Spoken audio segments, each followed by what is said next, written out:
Un monde bipolaire au temps de la guerre froide. L'idée, c'est de se poser la question comment les États-Unis et l'URSS s'affrontent-ils après la Seconde Guerre mondiale. Les États-Unis et l'URSS sont bien les deux grands vainqueurs de l'Allemagne nazie.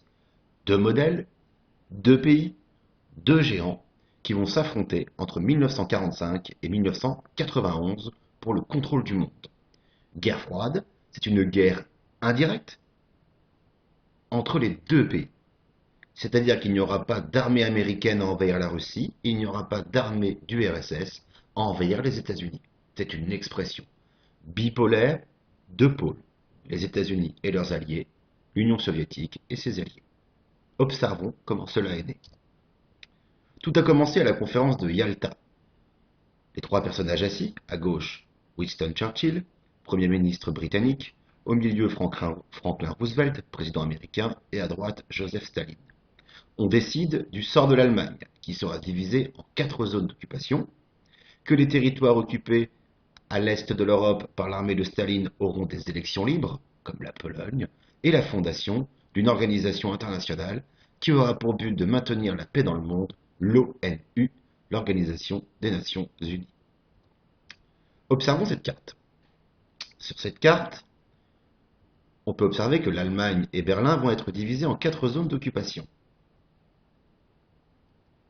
Mais les territoires libérés par les Américains vont devenir des alliés des États-Unis. C'est le cas de l'Italie, de l'Espagne, du Portugal, de la France, de la Belgique, des Pays-Bas, du Royaume-Uni, etc.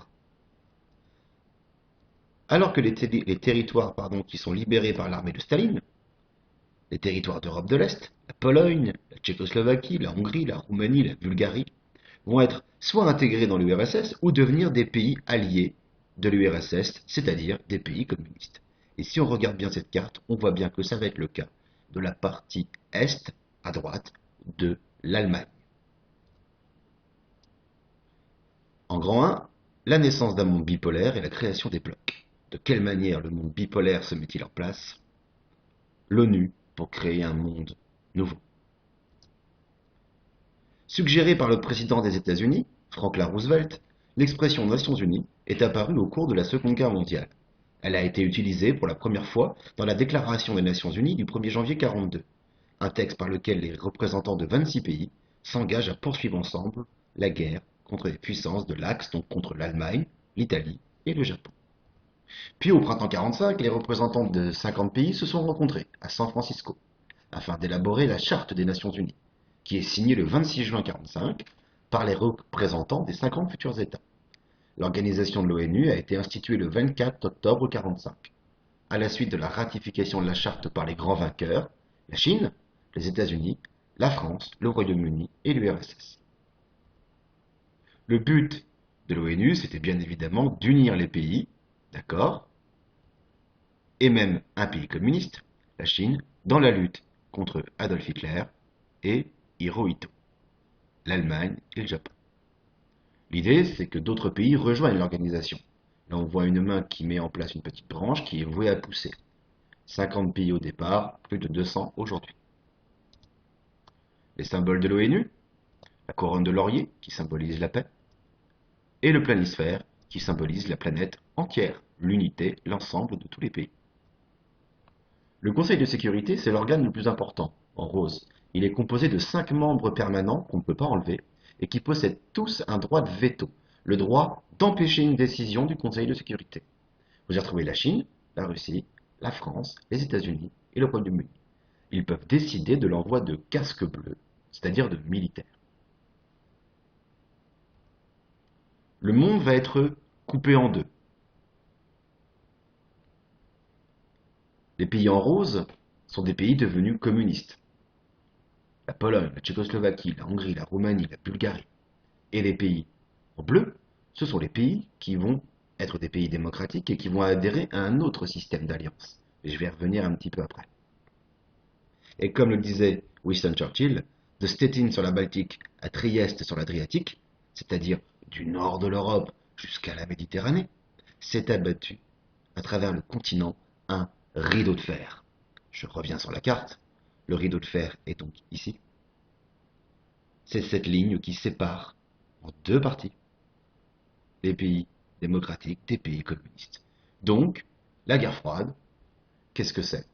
C'est tout simplement la volonté pour les Américains et les Russes de dominer le monde. Donc il faut éliminer l'autre.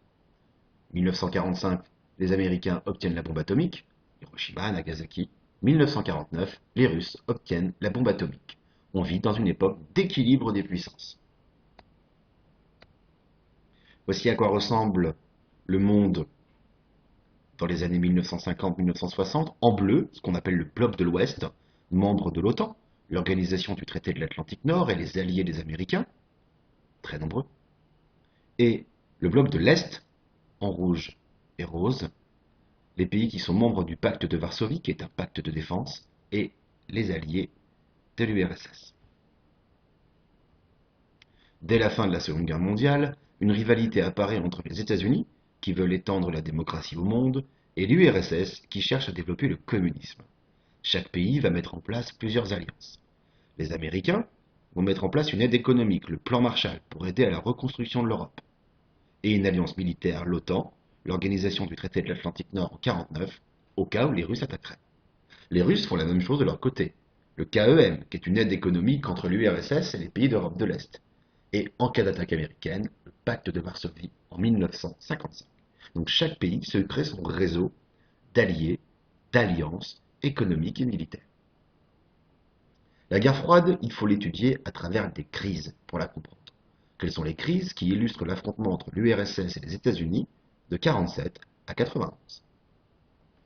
Tout d'abord, Berlin et l'Allemagne, les symboles de la crise. Ici, on peut voir l'Allemagne en 1945. Elle est divisée en 4 zones d'occupation.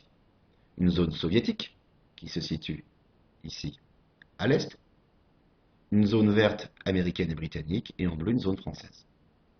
Et on a fait exactement la même chose pour Berlin, qui se trouve ici, zoomée juste là, divisée elle-même en 3-4 zones d'occupation. En mai 1948, les Russes vont bloquer l'accès à Berlin-Ouest. La population est affamée. L'idée de Staline, c'est de faire évacuer les armées françaises, anglaises et américaines pour récupérer la partie de Berlin qui lui manque. Cette partie va durer 1 an. Pour ravitailler la population, les Américains mettent en place un pont aérien, c'est-à-dire des avions qui décollent de Francfort, Hanovre et Hambourg, et qui vont ravitailler la population. 1 an plus tard, 1949, le blocus est levé, et après des tractations, je passe, c'est la naissance de 2 Allemagnes. La RFA, en jaune, République fédérale allemande, démocratique, alliée des Américains, et la RDA, République démocratique allemande, capitale Berlin, qui devient un pays communiste, allié de l'URSS. En milieu, en rose, le rideau de fer, une frontière militaire quasiment infranchissable. Cette situation va durer de 1949 à 1990. Deuxième crise, le mur de Berlin. Entre 1949 et 1961, 2,6 à 3 millions d'Allemands fuient la RDA en passant par Berlin-Ouest. La RDA, soutenue par l'URSS, décide de stopper cette émigration. Elle construit tout autour de Berlin-Ouest un mur long de 155 km, dont 43 km coupent la ville de Berlin en deux. C'est-à-dire, pour être plus clair, je ne peux pas, si je suis un habitant de la RDA qui me trouve ici, aller à Berlin-Est, c'est-à-dire là, traverser, prendre un avion et m'enfuir. La ville est coupée en deux par un mur. Je ne peux plus accéder. C'est le mur de Berlin. Construit au début de l'année 61. Développement du mur, extension de la construction, quasiment infranchissable. On dénombre 136 victimes qui ont essayé de passer et qui ont été abattues.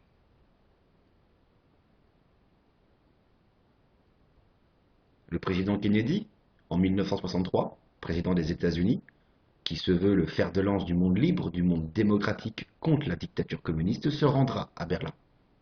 On le voit ici, en numéro 1, et en 3, vous avez les soldats de la RDA. Et il dira dans son célèbre discours, Ich bin ein Berliner, je suis un Berlinois, c'est-à-dire que tous ceux qui se sentent démocrates sont dans la situation de Berlin, c'est-à-dire coupés en deux et en lutte contre le communisme et la dictature qui a emmuré, qui a enfermé ses habitants. La crise de Berlin prendra fin cette crise du mur en 1989. Nous y reviendrons. Le mur sera cassé, le dispositif de sécurité enlevé, la population de Berlin-Est et de Berlin-Ouest pourra se rejoindre. Le mur est brisé, différents matériaux utilisés, la population sera réunifiée. Quelques morceaux du mur aujourd'hui encore visibles. En mai 1948, les soviétiques bloquent l'accès de la partie ouest de Berlin, dirigée par les Américains anglais et français. La population de Berlin est bloquée, c'est le blocus de Berlin, 1948-1949. Les Américains mettent en place un pont aérien pour ravitailler la population. En 1949, c'est la naissance de deux Allemagnes, la RFA, République fédérale allemande, démocratique, et la RDA, République démocratique allemande, qui est une dictature communiste. Dans les années 50, environ 3 millions d'Allemands fuient la RDA en passant par Berlin-Ouest. En 61, la RDA construit le mur de Berlin, 61-89, qui emprisonne ainsi la population et empêche les fuites vers l'Ouest. Deux crises majeures à évoquer également, la guerre de Corée, de 1950 à 53. À l'été 1950, invasion de la Corée du Sud par le Nord communiste. Intervention des Américains à l'automne, mais aide chinoise à partir de 51. Et en 53, la guerre qui a fait 3 millions de victimes stabilise la ligne de front au niveau du 38e parallèle. C'est pour ça qu'aujourd'hui, nous avons une Corée du Nord communiste qui a essayé d'envahir le Sud et une Corée du Sud démocratique qui est le résultat de l'aide américaine. La guerre froide a toujours des conséquences aujourd'hui. La crise de Cuba en octobre 62. Un dictateur, Fidel Castro, qui a réussi une révolution communiste en 1959 à Cuba, reçoit l'aide de l'URSS où il fait installer des bases de lancement de missiles nucléaires. Un avion espion américain va découvrir cette base de lancement. On estime qu'avec un rayon de 1800 km, les missiles nucléaires pourront atteindre les villes de Dallas, Houston, Atlanta, Cincinnati et Washington. Donc on a une menace directement à proximité du sol américain. Les Américains déclarent un embargo, un ensemble de navires militaires qui vont bloquer l'accès à Cuba. Car on apprend qu'une flotte soviétique, des bateaux soviétiques, qui possèdent à leur bord des têtes nucléaires, font route vers Cuba. Ils vont se faire face plusieurs heures, on passe à 2 doigts de la guerre nucléaire, mais le 25 octobre 62, ils feront demi-tour. Étant passés à 2 doigts de la destruction de l'humanité, les États-Unis et l'URSS s'engagent dans ce qu'on appelle la coexistence pacifique, la détente, c'est-à-dire on se déteste, mais on ne peut pas se faire la guerre, il faut apaiser les relations, sinon ce sera la troisième guerre mondiale nucléaire, atomique, et donc, par définition, la fin de l'humanité. La crise de Cuba est un des points chauds de la guerre froide. À l'ONU, on montre les bases de lancement soviétiques sur l'île cubaine aux différents représentants. Khrouchtchev, dirigeant soviétique, et Kennedy, dirigeant américain, les deux les fesses posées sur une bombe, le doigt sur le bouton, en train de jouer au bras de fer. Révélatrice des tensions extrêmes de cette crise. Je passe. N'oublions pas que c'est également la guerre froide d'un affrontement idéologique et culturel. Le McCarthyisme, par exemple, la volonté de ce sénateur républicain Joseph McCarthy de dénicher, de déloger tous les Américains qui seraient communistes. On en vient à quasiment interdire le parti communiste, à envoyer des espions dans le parti, sur les campus universitaires, infiltrer Hollywood, notamment. The Red Menace is real, la menace rouge est réelle. Rapportez-nous toutes les activités communistes suspectes. La peur que l'on développe dans la jeunesse avec les comics. Est-ce que c'est pour demain, l'Amérique sous le communisme, le drapeau qui brûle, les Américains égorgés par les Russes? Le rôle des comics, c'est le cas de Captain America, créé en 1942, pour combattre les nazis. Maintenant, il combat les communistes. On voit bien ici le symbole, la faucille et le marteau. Les communistes derrière qui attaquent dans le dos, qui sont lâches, qui sont fourbes. Commis Smasher tout en haut. L'écraseur, le destructeur de communistes. On a la même chose, comme la colombe de Washington en 53, la propagande anti-américaine, mais ce coup-ci du côté russe. Où on voit la colombe qui symbolise la paix, mais à l'intérieur, on voit bien qu'il y a des bombes. Donc, méfiance. La liberté à l'américaine, vous avez le Ku Klux Klan, vous avez la destruction de la liberté d'expression, la répression des manifestations, le rôle des banquiers également. N'oublions pas la course aux étoiles, hein, c'est aussi une guerre technologique, hein, la guerre froide. Ce sont les soviétiques qui sont d'abord en avance en 57 avec le lancement de Sputnik et en 61 avec le premier homme dans l'espace. Mais les Américains vont s'engager à fond dans cette lutte spatiale et remporter les parties en allant sur la Lune le 21 juillet 69. En 1975, on aura la réunion de deux capsules spatiales, Apollo et Soyouz, Apollo pour les Américains et Soyouz pour l'URSS, qui montrent qu'on avance vers une coopération, hein, dans les années 70. Quelques petites affiches, hein. Les films, bien sûr, Rocky IV, où Rocky va se battre contre un méchant russe qui s'appelle Ivan Drago. Alors ça vient de Ivan le Terrible, hein. Ivan IV le Terrible, un tsar russe réputé pour être sanguinaire. Drago, ça veut dire le diable. Bien sûr, à la fin, c'est Rocky qui gagne alors qu'il a moins de moyens, qu'il est plus petit que le géant russe. Tout le vocabulaire du combat et tout le vocabulaire du film est utilisé à cette fin de propagande.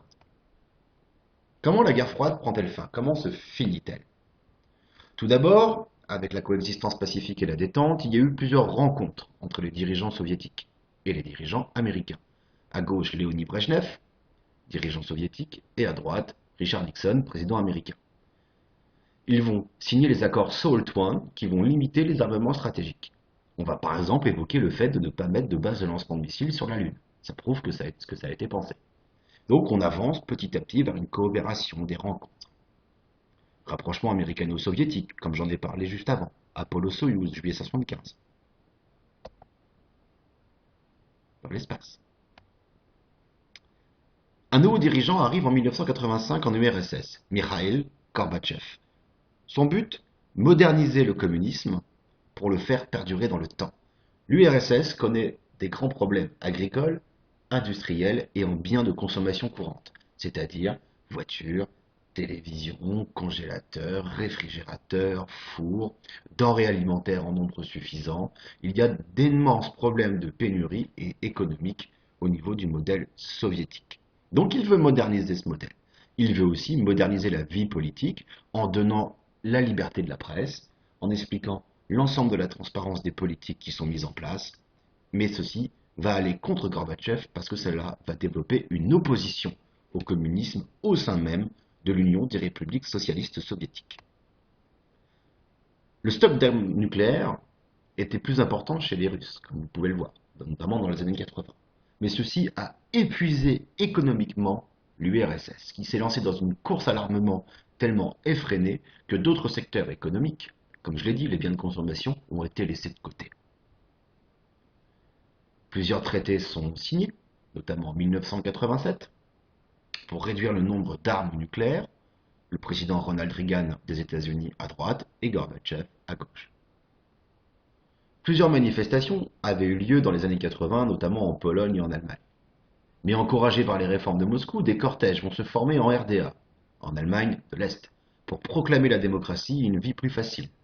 Gorbatchev arrive à Berlin-Est le 6 octobre 1989. Très vite, le chef de l'État allemand, le chef de la RDA, qui s'appelle Honecker, comprend qu'il ne pourra pas compter sur l'aide de Gorbatchev, sur l'aide de l'URSS, et surtout pas sur les troupes soviétiques qui se trouvent en RDA. Gorbatchev refuse toujours de faire tirer sur la population. Résultat des courses, la population sait qu'elle ne risque pas de se faire tirer dessus, elle se met à briser le mur, les soldats ne font rien, le 9 novembre, c'est la chute du mur. Forcément, ces événements n'échappent pas aux Tchèques, aux Slovaques, aux Hongrois, aux Bulgares, qui se précipitent eux aussi dans les rues pour réclamer la chute d'un pouvoir communiste. Parce qu'ils savent bien que ce pouvoir, s'il fonctionne toujours, c'est parce qu'il y a des armées soviétiques, russes, sur leur sol, prêtes à intervenir. Les Allemands de l'Est, les Tchèques, les Slovaques et les Hongrois vont élire très rapidement, démocratiquement des représentants, ils obtiennent des élections libres, et dans ces nouvelles élections, les communistes ne sont pas dans ces gouvernements. C'est la fin ce qu'on a appelé les démocraties populaires, c'est-à-dire les dictatures communistes d'Europe de l'Est dans les années 89, 90, 91. Suite à un putsch, c'est-à-dire un coup d'État qui est mené par pour faire simple, le chef du Parlement, Boris Helsinki.